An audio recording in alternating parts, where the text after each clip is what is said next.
Yo, what's up guys? Welcome back to the channel. In today's video, let's talk about how to report fraud to Bluevine. If you notice suspicious activities or unauthorized charges, reporting fraud to Bluevine immediately is critical for protecting your account.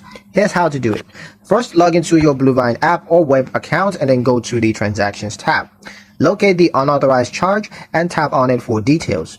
Now select Report an Issue or Dispute Transactions and just follow the prompts to describe the problem, marking it as fraudulent.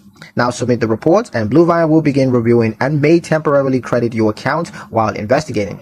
For urgent cases like multiple suspicious charges or account compromise, you want to make sure to call Bluevine's customer support directly. To prevent further activity, consider freezing your debit card or entire account until the issue is resolved. Acting quickly ensures Bluevine can protect your funds and limit potential losses. That's pretty much it for the video, guys. Hope you liked it. Hope you found the information here useful enough. If you did, like, share, and subscribe for more helpful tutorials. Thank you guys for watching, and I'll see you in the next one.